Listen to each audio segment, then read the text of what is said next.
So Lisa, you should be so proud of what you've done here. You and Brianna, you guys have broken that cycle, and not only broken it so that Brianna has healthy, happy relationships, but she's a thriving human that is sought out to help other people and make sure that she can be a resource for others.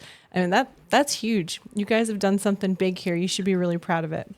Absolutely. I'm very proud of my daughter. She's an amazing woman. She has grown into the greatest person I've ever met in my life. And I couldn't be a prouder. I'm going to start crying.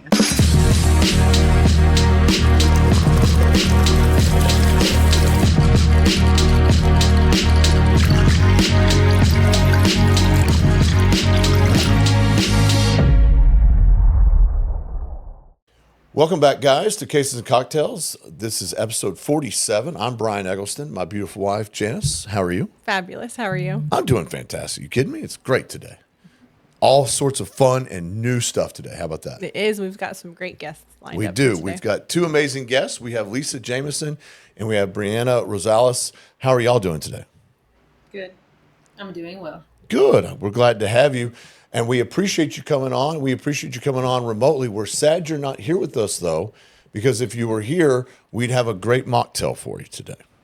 Is that fair?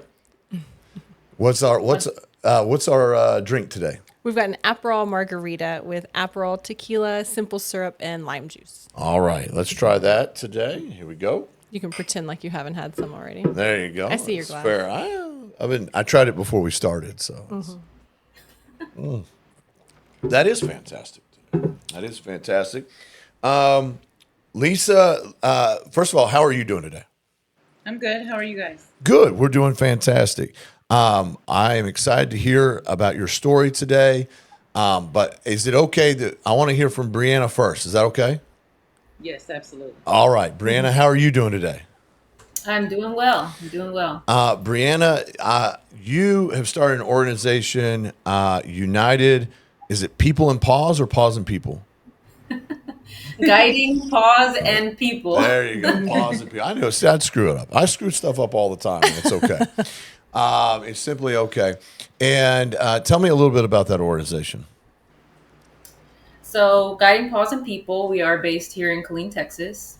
We are here to serve people who are in crisis. And crisis is going to be whatever you deem a crisis, we're here to help you.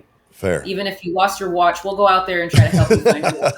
All fair. the way to losing your home. I'm serious. Yeah, We'll be out there doing it. That's awesome. But our twist is that we aim to support those who have pets. Okay. So when people are homeless and they can't find a place because they don't have anywhere to take their pet, we gear up and, we mount up and we find that resource, or we become that sole resource to make sure that they can get a home. We've kept pets here in office, and I'll take them home if I have to until they can get stabilized. That's amazing. Yeah. And I want to take a pause there and recognize how different your organization is from most others, because there are organizations out there for people that are in crisis or victims of domestic violence, people that are, currently unhoused. But I've not heard of one until this one that will accept pets. And I can't count on one hand the amount of people that I've had phone calls with that will not leave a situation that is a dangerous situation because they don't want to leave their pets behind because they're so bonded, or they're worried what's going to happen if they leave. Someone retaliating and then hurting the pets. They just couldn't live with themselves if something happened. So we've got to applaud you ladies for doing this, and Brianna for starting an organization and for understanding that this is a niche situation that needed help. Yes. No, it's fantastic. It's absolutely fantastic. And tell me, if someone is in crisis and is needing your help, how can they contact you? They can contact me by calling me at 254-450-1212, or they can just simply Google Guiding Pause and People. That'll bring up our website, guidingtx.org, and our Facebook. Yep. Fantastic. And on Facebook, is there a handle? Is it Guiding Pause and People on Facebook? Yeah, Guiding Pause and People. And the URL again is guidingtx.org, all right? Yes. That's fantastic. Tell me, why did you start Guiding Pause and People? Okay, so I started guiding pause and people because I was working at an organization that I did not fully agree with the way that things were going. Fair. So that actually lit the fire under me to say, if they can do it, I can do it too. But always That's awesome. to, help people in a way that others don't, Hmm. because as you'll learn, talking to me and my mother, we have been all kinds of people. Hmm. So I like to tell my clients here that a lot of people here tell us we really like coming here because you treat us like people. Right. And I'm like, yeah, because you are people. However, Right. the thing about it is a lot of the people who are sitting in chairs of organizations, they've never been these people. Right. And Right. I've been these people. My mother's been these people. Our family is still these people. Mhm. So we know how to treat them because we are them. Yeah. But I started this organization because I have a dog. His name is Dude. And he's been with me since I was 18 years old. Wow. And I'm still in the age where I'm happy to say how old I am. I'm 31. So I have had him my entire adult life, Yeah. right? Well, he was knocking on death's door, and I didn't have the money to try to save. I was trying to figure out how to save him. I couldn't save him. I was calling. Oh, I did save him. I was calling all these organizations and places. Nobody would help because of the money. I ended up finding a vet called I think it's called Country Place. It's in Bulverde or Bulverde. I Okay. think Well, it's called Bulverde. yeah. And they actually, I was going to drive him to Mexico, Yeah. and Mexico was like, "Yeah, $1,500. We'll do his splenectomy. We'll fix him. We'll board him. We'll do everything. 1,500. You got it." And so I'm like, okay. I had an epiphany, and I was like, let me call around and see if I could find someone here Right. that will do it. Well, I Yeah. found a person in a vet in San Antonio. They price matched the Mexico vet. Wow. Now, ask my mom. I drive to San Antonio now. Yes. All the appointments. Oh, wow. Everywhere else. That's amazing. That's awesome. Yeah, and so I'm like, there's not enough help for people with pets, and I was in crisis because, judge me if you want, that dog is my son. Yeah. That is my son. Yeah. And so I was in crisis, and at the time we were facing a housing crisis. We were potentially going to lose our home. Mhm. And that was another issue I was having. Like, if we did lose our home, where do we take our dogs? What do we do? And then I woke up one day at 2 or 3 in the morning. Literally, my eyes just popped open, and I said, oh, "Guiding Paws and People," and that was it. That's awesome. That is fantastic. It just came to you. Hmm. That is Yep. And fantastic. I literally grabbed my laptop off the side of the bed and I filed it that night. That's fantastic. Hey, and how's dude doing? How's Dude doing? He's great. He's great. Yeah, that's He's good. amazing. Good. He acts like he didn't make us pay all these thousands. He lets you know he was worth it, huh? Yeah. Oh, that's fair. That's fair. I want to talk a little bit, Brianna, about sort of your experience growing up. I know you've gone through some stuff. You ended up actually being involved in the Department of Family Protective Services, the foster system. You ended up being adopted by your grandmother, I believe, at some point. So tell me a little bit about that. Yes. So I feel like, it was a typical story for the time and the location. So my dad and my biological mother met in California, in the projects in California. Mhm. And I mean, the unfortunate truth is, in ghettos, Mhm. there are not many opportunities. There are not many things to do, and with boredom probably comes, "Hey, girl, come over here," and then boom, I was born. Right. Nice. So Yes. they had me very young. How old were they? Like 13, 14? Wow. I'm Wow. asking. Are you I'm asking asking me? you. Yeah. Oh, I think your dad was 16.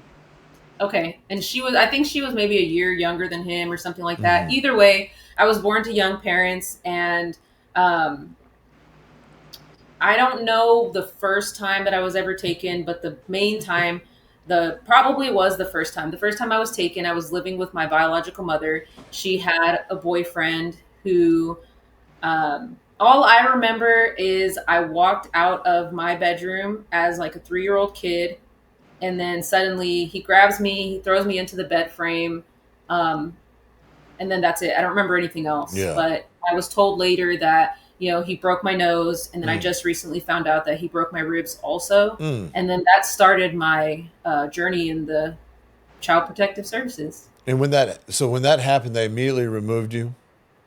Yeah. Yeah. Yeah. So the story goes that a friend heard screaming or something. They ran in, they saw what was going on, they called the police. The police came, took me. I was not able to be released to my dad because he was a minor. I think that's correct. Because he was a minor, so they kept me in the that's system. interesting. Eventually, my grandmother did, adopt me, but I was in foster care for a little while, and then I lived with my grandma ever since. Yeah.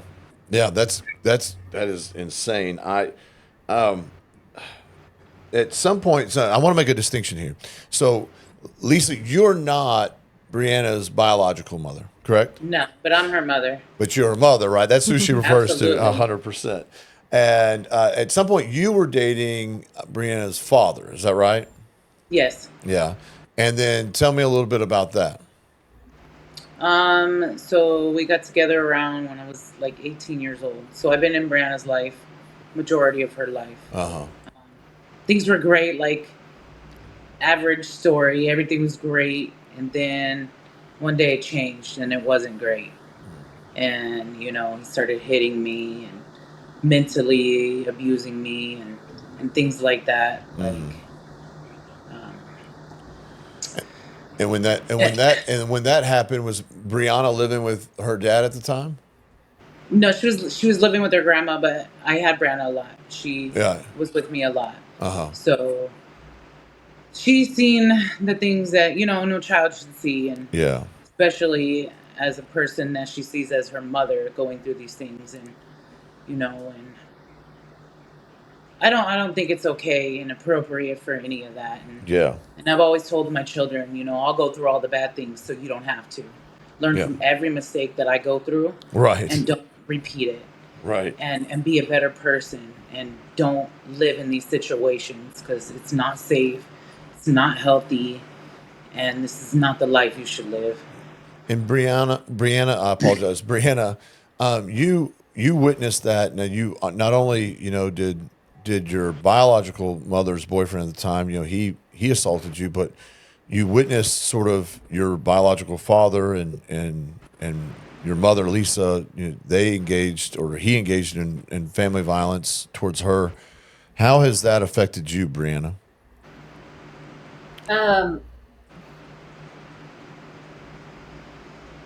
It's I guess it might be strange to say, but it affected me in a very positive way. I would never hope for any of those things to happen, but she has always said what she said, that she goes through the things that she goes through so that we don't have to go through it. And I have always, at that point, the first time I ever heard her say that, and she knows that when I hear someone say something once, that's it. You only have to say it one time. Yeah. So that burned into my brain, and I have pretty much lived my life based off of not repeating other people's mistakes. Yeah. So it affected me in a positive way because it raised my standards for myself and what I would allow to happen to me.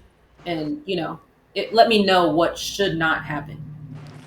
Have you seen that play out in your relationships as you've gotten older? Can you repeat? Yeah, of course. I apologize. Have you seen that play out in the relationships, your romantic relationships moving forward? Have I seen the standards? Yeah. Yeah. Oh yeah. My husband's great, and he'll never put his hands on me. Yeah. No, that's another thing I learned from my mom. Because don't let her not say she wasn't fighting back, because she sure did. Right. Brianna. And this is my story too. Yeah, it is. Tell it, girl.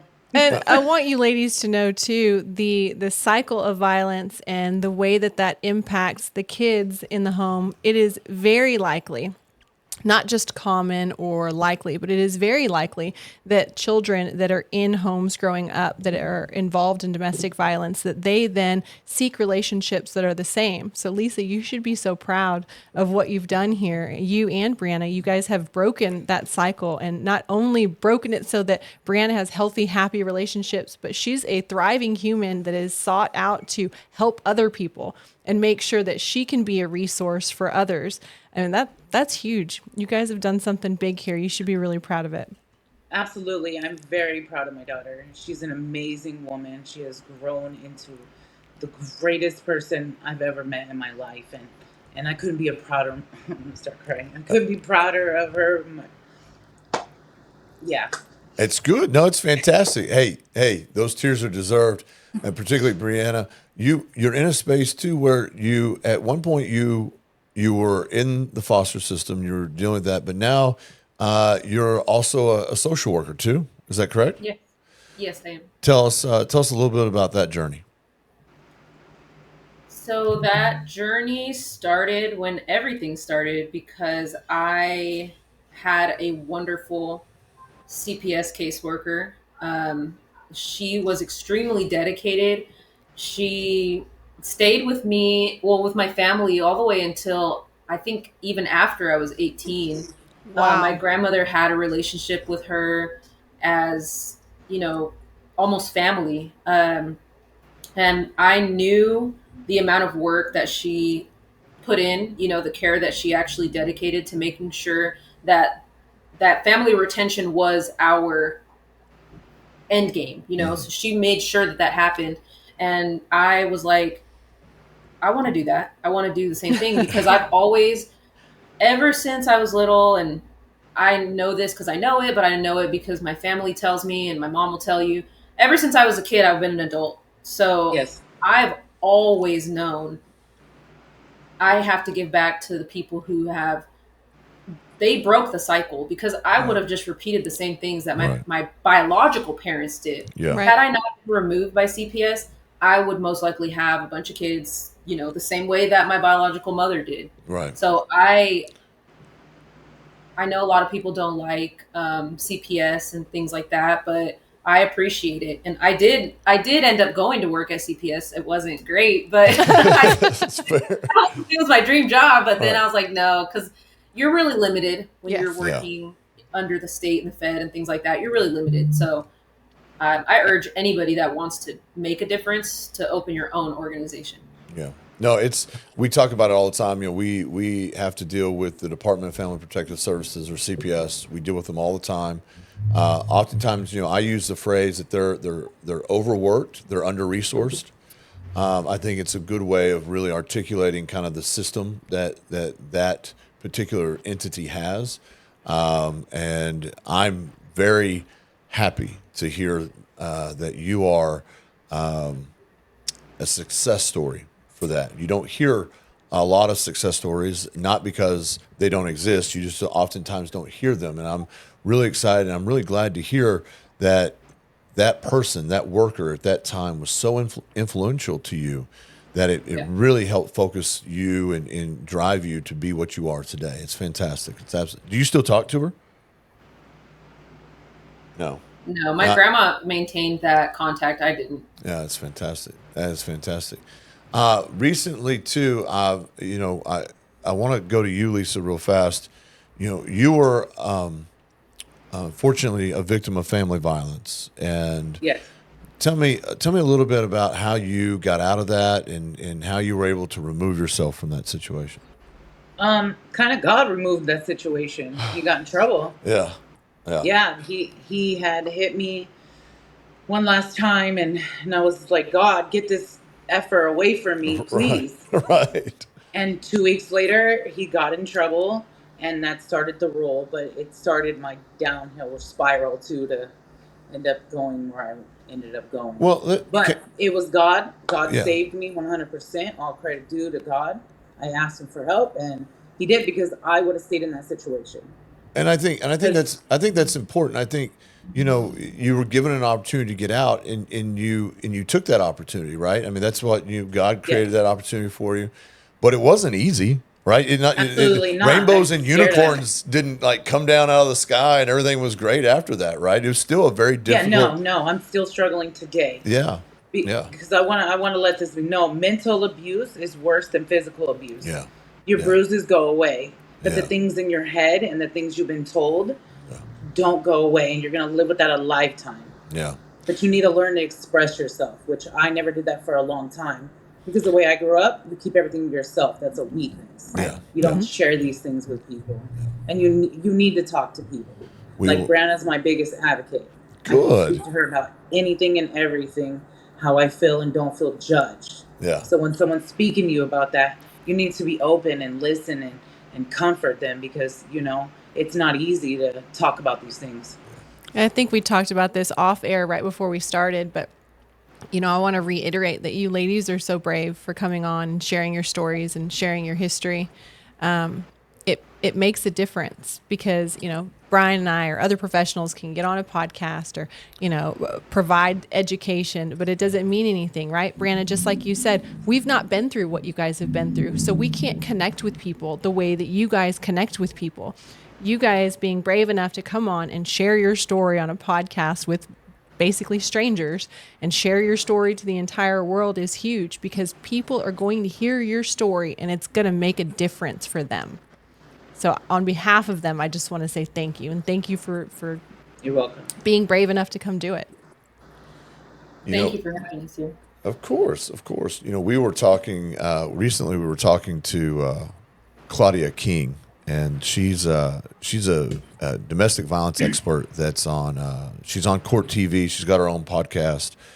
But she said something, and I think I heard the same thing from you, Lisa, which is, and you didn't say it directly, Lisa, but maybe I came up with it. But Claudia King was saying it's okay for her to say something positive about herself. Yeah. She's a survivor. She's as well. a survivor of domestic violence, has gone through it, and it's the same thing that you're talking about, right? For you, those mental bruises, right? Not the physical bruises, but the mental bruises. They're much harder to get rid of, and it's difficult. Did you find it difficult to be positive about yourself? Still to this day. Yeah. Still to this day. You can tell me all the things you would like to tell me, and in my head, I'm still never good enough. Yeah. I will never be what you see in me. Yeah. Yeah. It's just like that old saying, like, if you could only see what I see in you. Right. Well, Lisa, if there's anything that I can say, it's look at your daughter and look at what she's done, and you had an impact on that. You're part of her journey, and you're part of the reason that she is where she is, and she helps others, and you have a hand in that. And she has a hand in my life. I'm what I am today because of her and her beautiful blessings. All the things that she has done for me has made me get to the point where I'm at right now. Because without my children, I really wouldn't care. Yeah, that's fair. I really wouldn't care. You ladies are amazing. Brianna, tell us one more time about your organization, and tell us how, if someone wants to donate or volunteer, how they can give back to your organization. Yes. So again, Guiding Pause and People, we are here for individuals in crisis, families in crisis, and bring your pets because we're here for them too. I did miss earlier saying that I do have a strong focus on underserved youth, because that is something that is very near and dear to me, because when I was a kid, I did have that social worker, but had I not, right, then I would be where a lot of these youth are now. And hopefully, someone that knows any group of youth, or even one that is needing any type of care, assistance, anything, we're here for them. And for those who would like to donate, we do have our links on Facebook. They're also on our website, guidingtx.org. And if none of those suit you, we'll come pick it up. We'll come pick up that box of cash. That's fine. That's fantastic. Just give you the address, right? Yeah. You'll be right there. Exactly. We'll come. We'll be there. No, thank you, ladies, so much for taking the time and the energy to come share with us. We greatly appreciate it. Thank you for having us. Of course, it's been our pleasure. And everyone at home, thank you for following along. Thank you for watching this episode today. Stay tuned next week. We've got more episodes coming up, Cases and Cocktails. Be sure to like, share, and subscribe. We'll see you next Friday.